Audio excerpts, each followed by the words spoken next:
And one individual we have with us today. He is a candidate for the 9th Congressional District of California, James Shoemaker. Jim, welcome to The Right Take.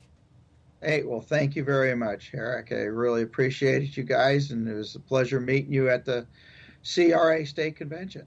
It was great to meet you as well, Jim. So when we were discussing the interview prior to when we were setting it up, you said, and this was an email exchange before the news broke Monday about the Supreme Court decision on Roe v. Wade, you wanted to talk about pro-life issues. So that shows it already was a relevant part of your campaign prior to this absolute earthquake decision that we got Monday. So, Jim, want to tell us a little bit about how that fits into your platform for Congress in California?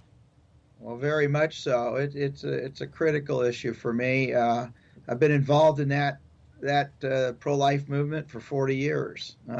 Started in high school.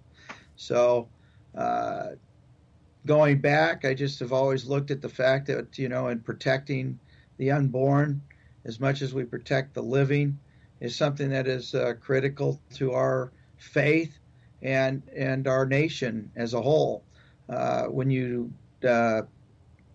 you take life in such the way that this country is doing it right now, I'd say not the majority, but a faction that degrades life to the extent that you can throw it away, it reflects then into our entire society. And you can see the breakdown in our society today. And so that's where we're really coming at this from. And in my campaign, I have some opponents that are all pro-choice, and so I'm kind of the one that's out there. And it's on all our literature. It's on all our stuff. And in my conversations with many people that have called me, some on the other side who disagree with me, but yet we still find common ground in other areas. But as I let them know, I won't compromise on life. That's really good to hear because, of course, in California, there's no shortage of pro-choice Republicans. I know this from a lifetime in California myself. And it's really important what you said, too, because we were talking earlier about how, obviously, a big part of abortion is that it was a cornerstone of the sexual revolution and encouraging recklessness and irresponsibility because, if you make a whoopsie, you can just get an abortion and don't worry about it. But it also ties to what you said. It's the value of human life and trying to reduce a new living being, a new human, to, it's just a clump of cells. It's just something that can be removed like a tumor, and it's not an actual living being already. It's heartless. You could even call it demonic. It's just downright immoral and unethical. And again, to see it possibly all that come to an end in 49 years, thanks to this wonderful decision, is truly great news. It will be. I mean, the challenge we'll still have that people don't really understand is this just takes the national aspect away from abortion. But Roe v. Wade what it actually did that the media kind of sidestepped was the fact it wasn't so much giving the rights to women, it was giving the right to a doctor to make a decisive decision to murder. And that's what the law actually is about. And the idea that, this is going to, stop. Well, California right now is already in a mode to be the state to go to if you need an abortion. And we had a very large contingent here, myself also speaking at the state capitol against our AB 2223, which opens the door to murdering a living baby up until 30 days after birth. So this is the atrociousness that we're dealing with. So the idea is we'll get the federal out of it, but at the state level, we're still going to be fighting. That's right. I believe Newsom and other Democrats in California even pledged they are going to push now for an amendment to the state constitution, making an abortion a constitutional right in the state of California. They're going to be the haven for abortions now. It's absolutely sickening. Yes. But go ahead. No, I was going to agree. That's our battle. And as I'm out on the campaign trail and in our organization, because I am the president still of the California Republican Assembly here in my county here in San Joaquin. Very nice. We we won't endorse any Republican candidate that is not pro-life. And that's been a stance of our organization for many, many years. And we get attacked many times because there may be only one Republican in the race. And they come to me and as the president and our board, and they'll go, well, you have to endorse. And I say, well, we won't. You're not pro-life.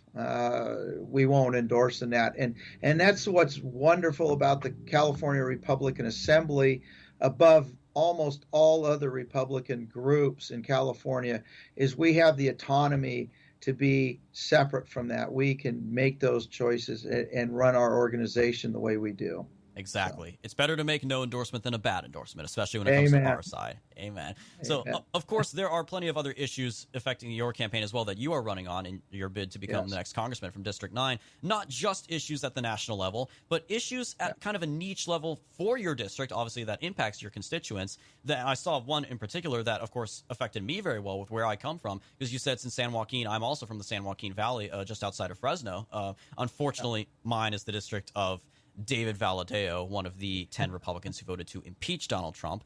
But it is overwhelmingly a farming district nonetheless. Valadao himself is a farmer. Our former state senator, Andy Vidak, is a farmer.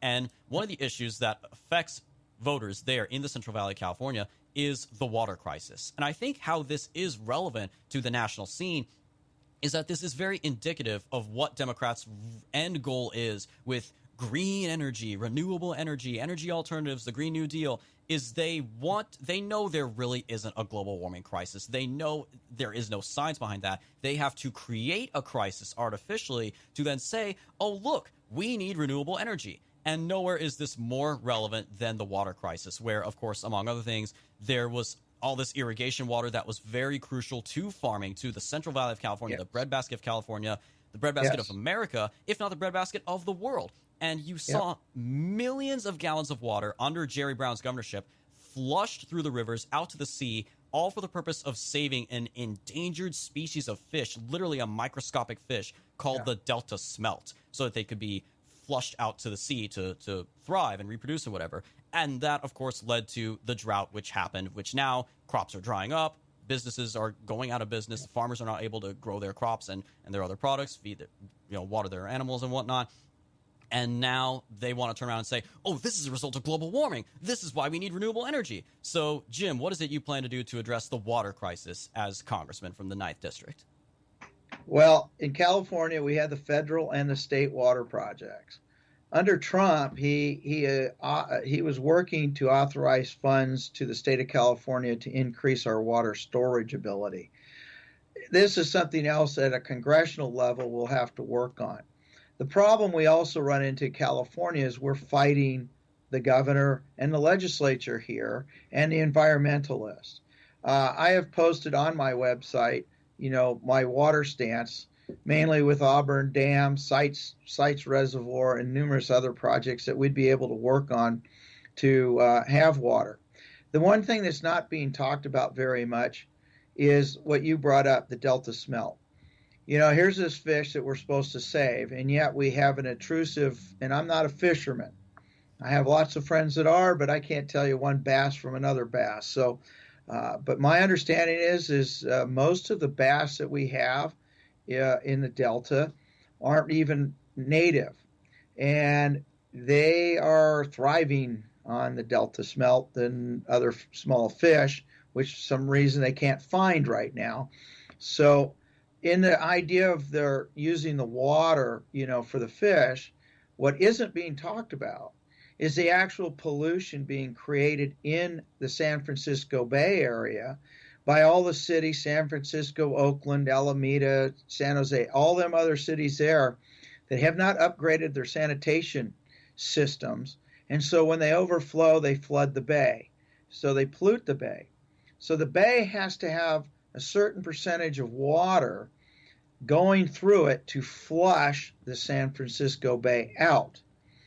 Now, I have surfed, and I've been a surfer, and I've been told when we're not allowed to surf along the coast south of San Francisco is because most likely now I've learned because they were flushing the bay out.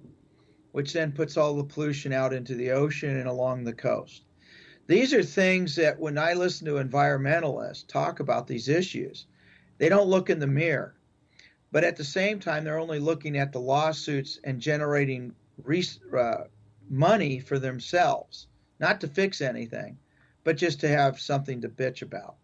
And honestly, I go, what we're coming down to is our farmers are suffering under this administration and previous administrations in this state that have refused to move water the way it should be. We had a huge rain. It dropped 6-7 inches in 24 hours. We could have flooded the entire Central Valley with like 1 inch or 2 inches of water to the grapevine here. We have the water. We know how to store it. We know how to move it. We have people that don't want to do it. And this is a man-made situation. And as you brought up with global warming, the nonsense, I have some papers we're going to be putting on the website here shortly, going back to when we were going to be an ice age from the late 60s, 70s, and 80s. We're going to be all living in igloos.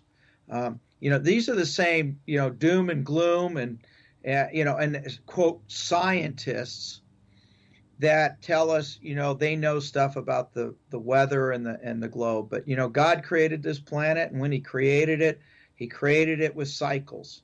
And we need to start living in reality and not fantasy land, and quit scaring our population and with fear, and give them hope to know that, God's blessed us greatly in this nation, and we need to start honoring Him again and bringing this back, that we don't have this problem. We have a man-made problem, and we can fix it. That's exactly true. I remember when President Trump actually came to visit the Central Valley to address the water crisis in Central California. He actually met a friend of mine in person for the discussion they had. And he, at one point, remarked to the press, he said, what's happening here? This really isn't a drought. And, of course, the media ran away with, Trump denies that there's a drought in California, global warming denier.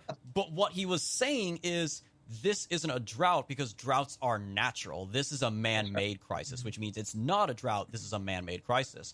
And as you mentioned, the way these environmentalists, these AOC, Greta Thunberg, green energy types, they cause so much pollution themselves and don't realize it because they don't really know the science. They're not smart. They don't do that research for themselves.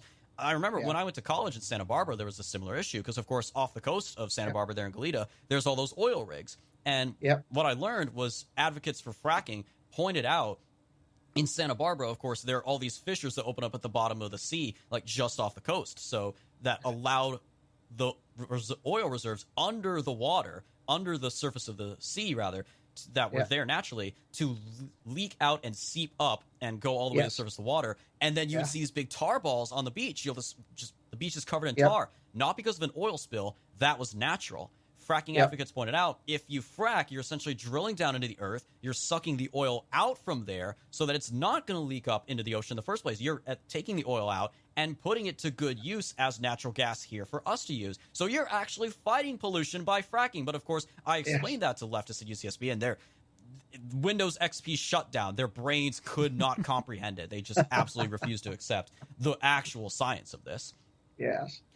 And that really comes down to, mentioning that, because I actually used to surf down there years and years ago and dealt with the tar balls that we'd have along the beach and in that area. And that's the dilemma with this. This goes back to phony science, phony man-made stuff to create fear and put fear into our citizens. And this is where we have to stop. This also falls into, to me, a national security issue. We just came through COVID. COVID was created in China, most likely with the help of the United States somewhere in there. And in all of that, what we've learned is all these products that we have to have medically are manufactured in China. And so we had shortages. And this is another issue that I want to focus on as a congressman, and that is to target these businesses to bring them back to our country. So we are America first, take care of our country and our citizens so that we have the ability medically to be able to take care of us without relying that we have to get a mask from China or other drugs and other things that they're producing. And then at the same time, looking at computer chips that are manufactured outside this country. But that was our government, our United States government, through legislation and environmentalism, put many of our businesses out of business or they moved overseas. Fertilizer for farming, agriculture is produced in Russia and a couple other countries who we're not friends with, but they had to go outside because our government put our businesses out of business and moved them. And when you look at national security, we shouldn't be sending our swabs, when they were swabbing us for COVID. What I found out within our own county here, our board of supervisors here in this county contracted with a company that was sending our swabs to China for DNA testing and stuff. And it was like I brought this up at a board meeting because I talked about it at the board. I've talked about it at a couple other other forums that I've been part of, because actually my Republican opponent, who is a supervisor here, voted unanimously for this, actually reissuing another contract to this company, who's now under investigation in Los Angeles. And the board of supervisors down there are all under investigation for payoffs and other things to this company. So we have companies that China controls, China is part of. They're infiltrated our government. They've infiltrated all venues that we have in this country. And it isn't for the betterment of our nation. Absolutely.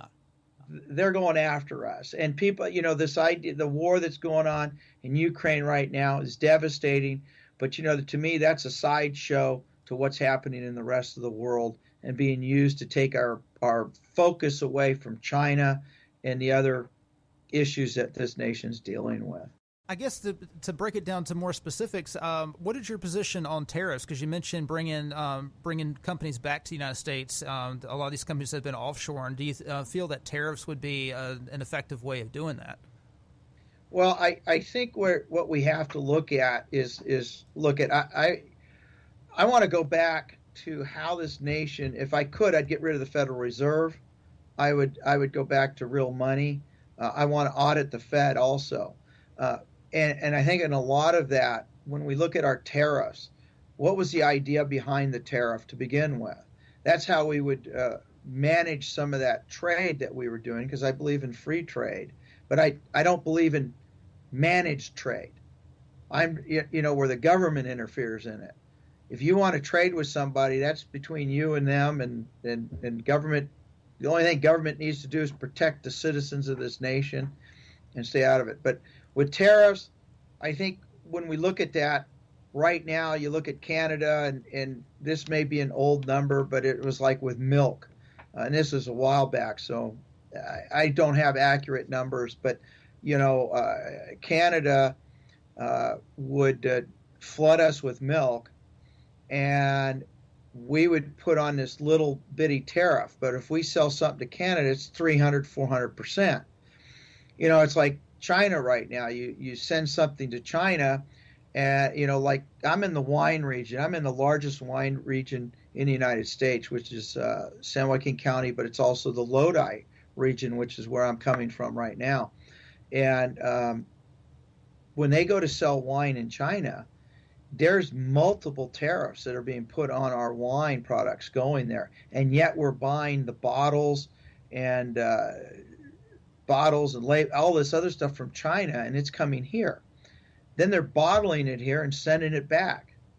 So our industries are being affected negatively by how other governments do that. And our dilemma is we should be matching equal for equal. Mm-hmm. What they do with us, we should do with them, and leave it at that. And like I said, the problem is we're doing trade deals that are multiple pages of thousands of pages of law and regulation. how do you keep track of that? There's so many loopholes built into these things, and it always seems to be the American industry is the one that takes the hit on it. So yeah, I guess that kind of ties into the next thing I was curious about. Do you see these multilateral trade deals as preferable to like the NAFTAs or the TAPP or the Asian Pacific trade deal they're wanting to make? Do you see that as preferable to a bilateral trade deal, or would you rather take the approach of going country by country and doing a bilateral trade deal with each country that we want to trade with? I believe we need to get rid of all the globalism we can. We need to remove all these trade deals. Every one of these trade deals is against the United States and designed to bring us under the auspices of a bigger world government. The idea behind this is we should trade country to country, like you just said. Mm-hmm. That's the way you handle it. You don't do these deals where we're trying to, like I said, the ultimate goal a while back was to bring Canada, the United States, and Mexico under the auspices of one, like the European Union. Mm-hmm. Okay, we've stopped that, which is a blessing that we've stopped it. Just like with NAFTA, I mean, I think Trump got an education more than he thought he was going to get when he got involved in some of that, and trying to renegotiate that. And yet the people that negotiated it were just as bad. Not really for America. They were still part of that globalist idea who put the new agreement together, and it still is negatively affecting the United States. So I'm against all that. I want, like I said, trade to country, and because each one's different, just like each one of us is different. Not one size fits all. We got to stop that nonsense. That's exactly right. When it comes to national security, and I know you wanted to talk about this as well, Jacob, a lot of people think their default is, the war in the Middle East, the war on terror, now the war on Ukraine. They don't think about what some of the silver linings of COVID exposed, how weak our supply chain really is, how much we are dependent on China. Computer chips, like you said, primarily made in Taiwan, which from the looks of what's going on, China's keeping an eye on what Russia's doing. They're eyeing Taiwan the same way Russia is eyeing Ukraine. And if they take over Taiwan, we lose those chips, that's going to make the current supply chain crisis look like a 15-minute wait at the grocery store. You can't even begin to fathom how bad it will be. Exactly. Well, look at our automakers. They're months behind because they don't have the chips. So, and a number of other industries. Exactly. So, of course, again, you are running for Congressional District number 9, where the incumbent is a Democrat by the name of Josh Harder. You mentioned one of your Republican opponents who does support, basically outsourcing to China. If you would like, Jim, feel free to name names. Who are your Republican opponents? Who are the ones who are not America First? Who are you running against for the Republican nomination? I am currently running against his name is Tom Patty, and he's a supervisor here in San Joaquin County. I did support him when he first ran, and in our conversations when we got into COVID, I started seeing many of our elected officials really falter at what they should have done in defending the citizens that put them into office. And this has been an argument of mine for years and years and years. There's a book that our organization, our local organization, has literally passed out over 250 of the copies of this book, and it's the doctrine of the lesser magistrate. And I have preached on this for 35 years and never really knew what to call it. And in September, I received a copy of this book, and I read it, and I'm going, hold it, this is what we've been talking about for years. The responsibility of elected officials from city council, mayor, county supervisors to hold their higher officials accountable by not obeying their edicts or verdicts if it's not law, and then to call and question the law if it is not constitutional, and beyond that, if it meets Scripture, being God from the God, because our nation was founded on Christian values and Christian principles. And from that, whether you want to be a believer or not, that's fine, but at least you knew the standard upon what the nation was founded on. And so what's happened here is we've had a number of, and he's really the only opponent I have, Josh Harder, as you mentioned. is out there. There is one other Republican, but he's not doing anything. I don't know. Some of the factions within the state Republican Party dug him up and got him. He's a nice guy. I'm just going to leave. I won't mention his name because he really isn't in there. But Tom is, and when I put my name up to run, literally it was at 8:00 on Tuesday night. I announced I was going to be running at our monthly meeting, and we had over 70 people at that, and then at that, by noon, I was being called by a state party representative to have me drop out of the race. Wow. So, they worked fast. That, and you know what that says there? Because again, you mentioned this one, the Republican who says he's not really doing anything. The fact they immediately went to you to ask you to drop out, that shows they're scared of you, Jim, and that is a very, very good sign. Basically, it is, and you know, and it wasn't the only one. I've had numerous calls and others that actually, you know, talk to me in person. But I've been in this district for over 30 plus years. I grew up in Southern California, in San Pedro area and down that way. And I moved up here over 32, 33 years ago. And when I came up here, I've been involved in the farming as a Farm Bureau member and Young Farmers and Ranchers. I was part of the private property rights group that we had in this county, down in another section. I've been involved in all these civic groups that were fighting for freedom.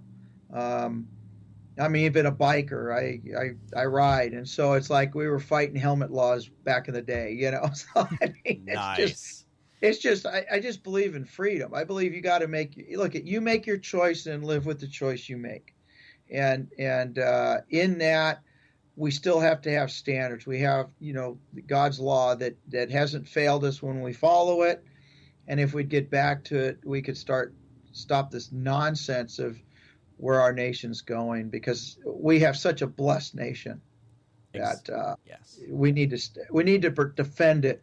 We need to protect it, you know, and you guys being a whole lot younger than I am. I mean, you know what?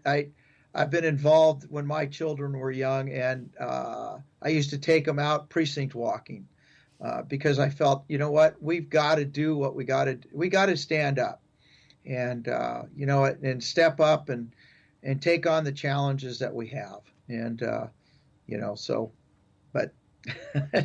No, thank you so much. I mean, well, first off, I have so many important things to take away from that. I mean, first, as you mentioned, you know, the freedom to choose responsibly, I think, like you said, that's the difference between conservatism and libertarianism. You have the freedom to do these things, but you should still have morality. You should still make right choices versus libertarianism, which is, oh yeah, you should be free to shoot yourself, inject yourself with heroin and all that, because hey, whatever you do to your body is your choice. Which that's not conservatism. But also, as you said, how important the local offices are. Everyone, of course, thinks about Congress, Senate, governor, president, and those are important. But how the left came to power to begin with, starting back in the 60s, the Frankfurt School and the on-the-ground organization, the Alinsky model, they ran for those local offices, the school boards and stuff, the district attorney. You're seeing George Soros funding these people. That's how they crept from the ground up, literally from the grassroots up, to take over the institutions from the inside out. And if we start to do that, as you said, you know, you were active, you know, locally, and now you're running for Congress, and you're seeing these protests, the parents protesting school boards because of critical race theory and transgenderism. That is how we start to take it back. It's not going to be easy. It's going to be a fight, but it's a fight that absolutely has to happen. And it's clear from your platform, you, Jim, are the America First candidate in that primary, and that alone is good enough reason to support you. So by all means, tell our audience, Jim, where can they reach you? How can they support your campaign? They can reach us at Shoemaker 4, and that's the number 4, Congress.com, and you can reach us at Shoemaker 4 Congress at gmail.com. And and then we're on Facebook, and we're on a number of the other platforms. I have a great team that's just really stepped up, and so they handle those things that I kind of don't understand all totally. But man, you know what? We're trying to be in the, you know, where everybody's at and try to communicate as best we can. So that's important. Social media is important. And I noticed, because your campaign is on Instagram as well. So you do have a very good team. You got a great social media team going there for you. Yes. You got a wonderful campaign platform there. Solid America First conservative. We support you 100%. And guys, by all means, support his candidacy. His website, Shoemaker, Shoemaker, Shoemaker, the number 4, Shoemaker4Congress.com. He's on Instagram and Facebook at Shoemaker4Congress. Jim, thank you so much. And we'll be God bless you guys. And we're looking forward to the primary. Thank you. All right. You too. God bless. God bless. Once again, guys, be sure to go support Jim's campaign for the U.S. House in any way you can. The primary in California is June 7th. I did not mention this during the interview, but of course, it is June 7th. And remember, in California, they have this really weird jungle primary top 2 system where only the top 2 vote getters proceed to the general election regardless of their party. So there are 4 Democrats running and there are 3 Republicans running. We got to see our man Jim be the top finishing Republican and the second finishing candidate overall behind the incumbent Congressman, Democrat Josh Harder. We got to support him. Go to his website, Shoemaker4Congress.com. Follow him on Instagram, follow him on Facebook, support him on social media, donate if you can. That is an America First candidate in deep blue California. So please go show Jim some support.